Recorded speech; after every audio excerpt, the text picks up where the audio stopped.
Hello everybody, and welcome to Devin's Books. Today I'm going to be reviewing the novel All the Light We Cannot See by Anthony Doerr. Now this novel is set in Europe, in the countries France and Germany, and also has smatterings of Austria and Russia in it too. But it's set in World War II, and it follows the story of a young French girl who's blind and a young German boy who grows up without parents.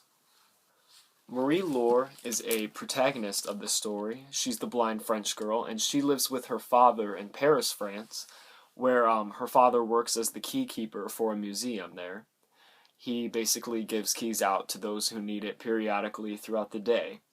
But they have a nice home there, but unfortunately they're forced to move when the German invasion happens, and they move to Marie's uncle's house, Etienne, to Saint-Malo. And Saint-Malo is a small French city on an island, and it's really beautiful, and you can see on the cover it's pretty nice. But there, Marie-Laure is faced with a slew of troubles. She has bad things happen to her. I don't want to spoil anything, but she really does do the best with what she can, and it's really interesting to read from a blind girl's perspective, because I think there are a lot of things that she notices that normal people wouldn't, or things that we notice that she doesn't, and it's fascinating reading from this perspective.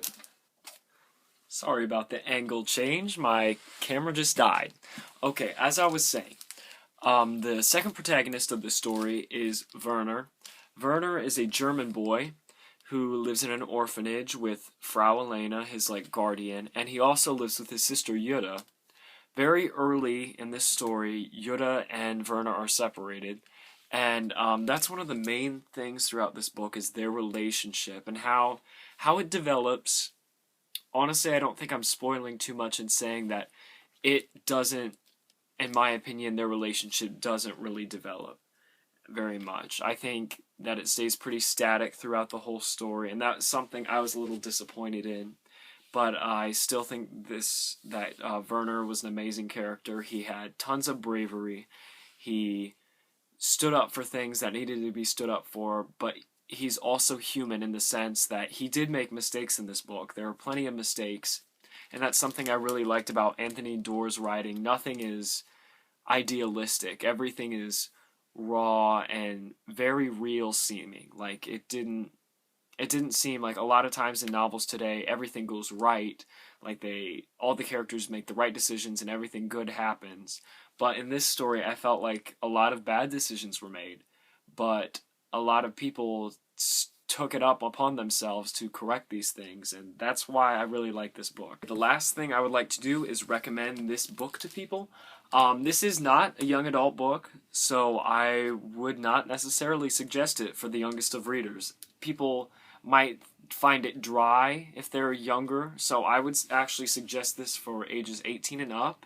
I really think that there are a lot of good themes in this novel, along with bravery, and how Werner kind of tries to reconcile his actions, and Marie-Laure, being a blind French girl, survives the war, and how she does it, because that's not an easy thing to do, especially for a blind French girl who's being persecuted by Germans. And I just think that this book is great, and I'd like to give it a 5 out of 5 stars, and I hope you can join me next time. Goodbye!